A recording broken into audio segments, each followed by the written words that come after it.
بڑا مشکل تیری مدحت کا سفر لگتا ہے، لوگ کہہ دینا نصیری یہی ڈر لگتا ہے، میرے مولا میں لکھوں تیری فضیلت کیسے۔ لا حول ولا قوت الا باللہ العلی العظیم۔ اعوذ باللہ من الشیطان اللعین الرجیم۔ بسم اللہ الرحمن الرحیم۔ الحمد للہ رب العالمین والعاقبۃ للمتقین والجنۃ للمطیعین والنار للملحدین، والصلاة والسلام علی مولانا مولا الثقلین ابی القاسم محمد وآلہ الطیبین الطاہرین المعصومین المظلومین ولعنۃ اللہ علی اعدائہم اجمعین من لیلنا ھذا الی قیام یوم الدین۔ اما بعد، قال امام حسین علیہ السلام مثلی لا یباع مثلہ۔ صلوات پڑھ محمد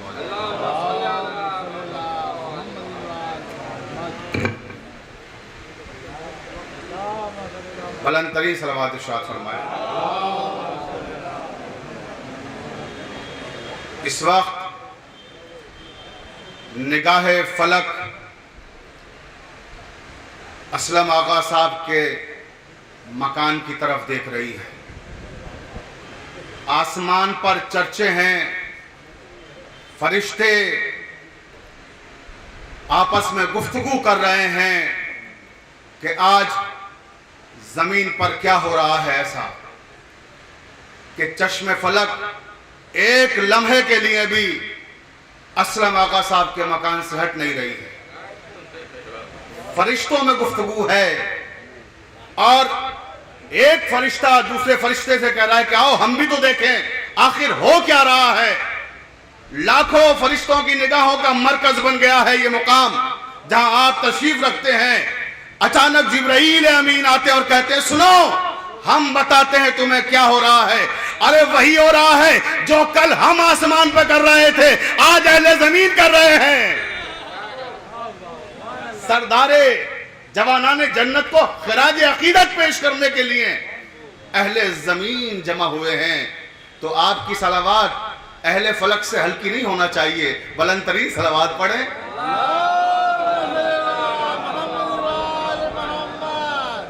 یہ کائنات رشتوں کے انسلاک و ارتباط کی دارالسلطنت ہے۔ یہاں چار رشتے بڑے اہم ہوتے ہیں۔ ایک رشتہ ہوتا ہے بڑوں کے ساتھ، ایک رشتہ ہوتا ہے چھوٹوں کے ساتھ، ایک رشتہ ہوتا ہے برابر والوں کے ساتھ، ایک رشتہ ہوتا ہے عین ذات، خود اپنی ذات سے رشتہ۔ بڑوں سے رشتہ کیا ہے؟ میں کسی کا بیٹا ہوں، کوئی میرا باپ ہے جو مجھ سے بڑا ہے، تو یہ رشتہ ہے بڑوں کے ساتھ کہ میں کسی کا بیٹا ہوں، اور میں کسی کا باپ ہوں، یہ رشتہ ہے چھوٹوں کے ساتھ کہ میں کسی کا باپ ہوں۔ یہ رشتہ ہے برابر والوں کے ساتھ کہ میں کسی کا بھائی ہوں، یہ رشتہ ہوا برابر کا۔ اب رشتہ آیا عین ذات، میری خود کی اپنی ذات سے میرا کیا رشتہ ہے؟ میری ذات سے رشتہ ہے کہ میں ذاکر امام حسین ہوں۔ توجہ ہے؟ تو یہ رشتے ہیں اس کائنات کے کہ بڑوں کے ساتھ رشتہ، چھوٹوں کے ساتھ رشتہ، برابر والوں کے ساتھ رشتہ، عین ذات سے رشتہ۔ کائنات میں کوئی تو ایک ایسا لے کر آؤ کہ ان رشتوں کی حقیقت میں اس سے بڑا کوئی نام نہ ہو، اور اس شخصیت کا نام ہے امام حسین۔ امام حسین کا بڑوں سے رشتہ کیا ہے؟ باپ ہے تو امام ہے۔ چھوٹوں سے رشتہ کیا ہے؟ توجہ چاہتا ہوں، بیٹے ہیں تو نسل میں 9 امام ہیں۔ برابر کا رشتہ کیا ہے؟ بھائی ہے تو امام ہے۔ عین ذات سے رشتہ کیا ہے؟ خود بھی امام ہے۔ کائنات میں کوئی ایک ایسا ہو تو لاؤ کہ جو میرے حسین جیسا ہو۔ روایت کے فقرے ہیں کہ ادھر امام حسین کی ولادت قریب آ رہی ہے اور جناب فاطمہ زہرا سلام اللہ علیہا اپنے والد گرامی حضرت محمد مصطفیٰ صلی اللہ علیہ وآلہ وسلم کے قریب آئیں اور کہا کہ بابا جان میں عجیب طرح کا احساس کر رہی ہوں آج کل. کہا کہ میری نور نظر آپ کیا محسوس کر رہی ہیں؟ کہا بابا مجھے ایسا محسوس ہو رہا ہے کہ جیسے میرے نور پر کوئی نور غالب آ رہا ہے. میرے نور پر کوئی نور غالب آ رہا ہے. یہ جو میرے شکم میں بچہ ہے بابا اس کا نور میرے نور پر غالب آ رہا ہے. اس سے پہلے حسن مشتبہ بھی تھے میرے شکم میں مگر ان کا نور میرے نور پر غالب نہیں آیا. بابا اس کی کیا وجہ ہے کہ میرے نور پر بھی یہ نور غالب آ رہا ہے؟ تو اللہ کے رسول نے فرمایا فاطمہ زہرا جب حسن شکم میں تھے تو صرف حسن کا نور تھا. توجہ رہے صرف حسن کا نور تھا. اب حسین آپ کے شکم میں ہیں تو انوار کا سلسلہ ہے. بھائی 9 اماموں کا نور اور بھی ہے. یعنی امام حسین کی آمد صرف امام حسین کی آمد نہیں ہے یہ زین العابدین کی آمد بھی ہے یہ محمد باقر کی آمد بھی ہے یہ جعفر صادق کی آمد بھی ہے یہ موسی رضا کی آمد بھی ہے. توجہ چاہتا ہوں یہ علی رضا کی آمد بھی ہے یہ محمد تقی کی آمد بھی ہے یہ علی نقی کی آمد بھی ہے یہ حضرت حجت کی آمد بھی ہے. صلوات پڑھ دے امام کا جب نام آئے بلند کریں. تو عزیزان محترم انوار کا سلسلہ ہے. فرمایا ایک تمثیل دی کہ جب کوئی بلب روشن ہوتا ہے کہیں کو چراغ جل رہا ہے تو جب ایک چراغ جلتا ہے چراغ کے سامنے چراغ جلے تو ایک چراغ کی روشنی دوسرے چراغ کو مدھم نہیں کر سکتی. لیکن جب ایک ساتھ 10 چراغ روشن ہوں تو پھر روشنی ایک چراغ پر غالب آ جاتی ہے. تو کہ یہ وہی لمحہ ہے کہ اب انوار طلوع ہو رہے ہیں. تو عزیزان محترم بس کیونکہ زیادہ تفصیل کا موقع نہیں ہے میرے بہت ہی عزیز ترین دوست علامہ حبیب حیدر آبدی صاحب قبلہ نے حضرت عباس کے حوالے سے بڑی عمدہ تقریر کی اور میں حضرت امام حسین کے حوالے سے ذکر کر کے بس گفتگو کو ختم کر رہا ہوں. آخری بات کہہ رہا ہوں کہ جس فقرے کو میں نے سرنامہ کلام قرار دیا ہے اس میں بہت بڑا میسج ہے ایک بہت بڑا پیغام ہے. امام حسین کا وہ مشہور کلمہ ہے مثلی لا یباع مثلہ. امام نے فرمایا کہ میرا جیسا تیرے جیسے کی بیعت نہیں کر سکتا. اس فقرے کی شان نزول کیا ہے؟ 26 رجب سن 60 ہجری جب ولید نے اپنے دربار میں امام کو بلایا ہے اور بلانے کے بعد کہا کہ یزید نے یہ پیغام بھیجا ہے کہ آپ اس کی بیعت کر لیں. بہت توجہ جاگ کے سنیے گا آپ اس کی بیعت کر لیں. امام نے فرمایا کہ اسی خط پر جو تمہیں اس کام کے لیے لکھا گیا ہے کہ حسین سے بیعت کا مطالبہ کرو اسی پر ایک جملہ میری طرف سے لکھ دو. بہت توجہ. ولید کہتا ہے میں کیا لکھوں اس پر؟ تو کہا لکھ دو انا حسین ابن علی. انا حسین ابن علی. ولید حیرت سے کہتا ہے کہ فرزند رسول یہ سوال کا جواب کہاں ہوا؟ انا حسین ابن علی میں لکھ دوں تو وہ تو بیعت کا مطالبہ کر رہا ہے. کہا تو نہیں سمجھتا وہ سمجھ جائے گا.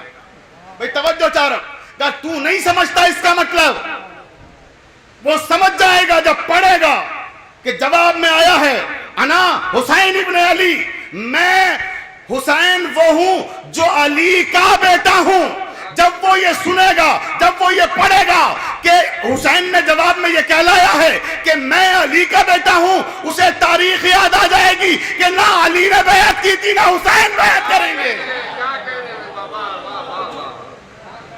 لکھ دو کہ انا حسین ابن علی.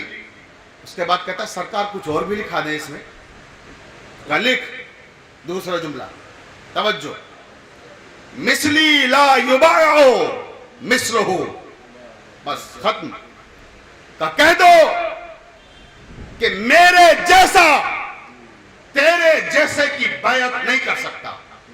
اگر حسین چاہتے تو یہ بھی لکھ سکتے تھے اور یہ بھی کہہ سکتے تھے, کہہ دو کہ حسین یزید کی بیعت نہیں کرے گا. لیکن یہ کلام امام ہے, محدود ہو جاتا ایک خاص زمانے کے لیے. امام کا کلام تو وہ ہوتا ہے جو قیامت تک کے لیے معنویت کو باقی رکھے. امام نے ہر زمانے کے یزید کو للکارا کہ جس زمانے بھی میرے جیسا کوئی رہے گا کسی یزید کی بیعت نہیں کر سکتا. کسی وقت کے یزید کے سامنے میرے جیسا انسان جھک نہیں سکتا. بس عزیزوں میرے آخری جملے, کیونکہ دامن وقت میں زیادہ گنجائش نہیں ہے اور گفتگو کو تمام کر رہا ہوں آخری بات کہہ کر کہ میرے جیسا تیرے جیسے کی بیعت نہیں کر سکتا. کیونکہ حسین جانتے تھے کہ اگر میں نے یزید کی بیعت کی تو یہ صرف میری بیعت نہیں ہے, یہ آدم بھی بیعت کر رہے ہیں, یہ نوح بھی بیعت کر رہے ہیں, یہ عیسیٰ بھی بیعت کر رہے ہیں, یہ موسیٰ بھی بیعت کر رہے ہیں, یہ مصطفیٰ بھی بیعت کر رہے ہیں, یہ مرتضیٰ بھی بیعت کر رہے ہیں. آدم سے لے کے مرتضیٰ تک کی بیعت ہے, حسن مصطفیٰ تک کی بیعت ہے. اس لیے میں بیعت نہیں کر سکتا تیرے جیسے کی. اچھا یزید کو یزید بنایا کس نے؟ بہت توجہ فرمائیے گا. یزید کو یزید بنایا کس نے؟ یزید کوئی معمولی انسان نہیں تھا. 12 لاکھ مربع میل پر اس کی حکومت تھی. اس کے دائرہ اقتدار میں کبھی سورج غروب نہیں ہوا.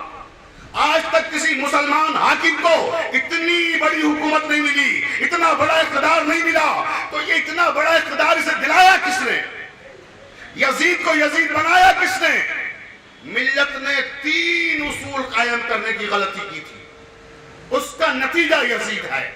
توجہ چاہتا ہوں, وہ 3 اصول کیا تھے؟ نبی کے فرمان کو فراموش کر کے اپنے آئین بنائے, اپنے اصول بنائے. پہلا اصول بنایا اجماع امت. دوسرا اصول بنایا نومینیشن, نامزدگی. تیسرا اصول بنایا شورا. توجہ ہے, پہلی حکومت قائم ہوئی اجتماع امت سے, دوسری حکومت قائم ہوئی نومینیشن سے, نامزدگی سے. پہلے نے دوسرے کو نامزد کر دیا. تیسری حکومت قائم ہوئی شورا سے. 6 لوگوں کی کمیٹی بنائی گئی اور حاکم کا انتخاب ہو گیا. بس یہی 3 غلطیاں تھیں جنہوں نے وقت کے یزید کو تیار کیا ہے. توجہ چاہتا ہوں آخری آدمی تک, میرے تمام سنی شیعہ بھائی سنیں اور گفتگو ختم ہو رہی ہے. میری تقریر کا آخری جملہ ہے کہ یہ وہ بڑی غلطی تھی جس کی وجہ سے یزید وجود میں آیا. اس لیے کہ اگر اجتماع امت نہ ہوتا, اجتماع امت یزید کے پاس ہے, نامزدگی نومینیشن یزید کے پاس ہے, باپ نے اسے نامزد کیا ہے. توجہ ہے. شورا آپ نے تو 6 لوگوں کی کمیٹی بنائی تھی, یزید کے پاس 18,000 مفتیوں کے فتوے تھے. توجہ ہے. تو یہ یزید کیسے وجود میں آیا؟ پوری توجہ, بس آخری بات اور گفتگو تمام ہو رہی ہے کہ یہ اجتماع امت کا نتیجہ ہے نومینیشن. نومینیشن کا نتیجہ ہے شورا. شورا کا نتیجہ ہے یزید. میں توجہ چاہتا ہوں, شورا کا نتیجہ ہے یزید. اگر اجتماع امت نہ ہوتا, اگر اجتماع امت نہ ہوتا تو نومینیشن نہیں ہوتا, نومینیشن نہیں ہوتا تو شورا نہیں ہوتی, شورا نہیں ہوتی تو یزید نہیں ہوتا. تو ماننا پڑے گا کہ صحیح غدیر ہے, سقیفہ غلط ہے. بس اب دامن وقت میں گنجائش نہیں ہے. میں یہی اپنی تقریر کو ختم کر رہا ہوں اس دعا کے ساتھ کہ پروردگار عالم ہمارے اسلم آقا صاحب، اظہر آقا صاحب، ان کے کاروبار میں برکت عطا فرمائے اور انہیں طول عمر دے، اور ان کی بہن علیل ہیں، آپ سب دعا کریں کہ امام حسین کے صدقے میں پروردگار انہیں صحت کاملہ اور عاجلہ عطا فرمائے، اور آخری تحفہ اس جشن میں آنے کا لیتے جائیں آج آپ، اور جب جب اس پہ عمل کریں گے انشاءاللہ دعائیں دیں گے۔ توجہ چاروں دیکھیں، آخری تحفہ اس جشن کا آپ کے لیے کہ ہمارے یہاں دعائیں بڑی طویل ہیں، جوش صغیر ہے، دعائیں کمیل ہے، دعائیں مشرور ہے، لمبی دعائیں موجود ہیں جو آپ دیر تک پڑھ سکتے ہیں، لیکن میں صرف آپ کو ایک فقرے کی ایک ایسی دعا بتا رہا ہوں جو امام معصوم نے فرمایا ہے کہ جو انسان اس دعا کو پڑھے گا اور جس نیت سے پڑھے گا، اگر رزق کے لیے پڑھے گا اللہ رزق کے دروازے کھول دے گا، صحت کے لیے پڑھے گا بیماریوں کو دور کر دے گا، کاروبار میں برکت کے لیے پڑھے گا پروردگار کاروبار میں برکت دے گا۔ سراج بھائی اگر سیاست میں ترقی کے لیے پڑھیں گے تو سیاست کی ترقی کیا اتقا آپ کے قدموں میں آگے سزاریز ہو جائے گا۔ توجہ چاہتا ہوں کہ امام نے وہ دعا بتائی اور بس اسی دعا پہ ختم کر رہا ہوں۔ امام نے چھوٹے سے فقرے میں توجہ چاہتا ہوں جو جس نیت سے پڑھے گا اسے وہ مقصد حاصل ہوگا۔ السلام علی الحسین و علی ابن الحسین و اولاد الحسین و اصحاب الحسین، بس یہ ہے دعا۔ اس دعا کو آپ جس نیت سے پروردگار عالم کے سامنے اس کے حضور میں آ کے پڑھیں گے اور جو دعا مانگیں گے انشاءاللہ آج کے دن کے صدقے میں قبول ہوگی۔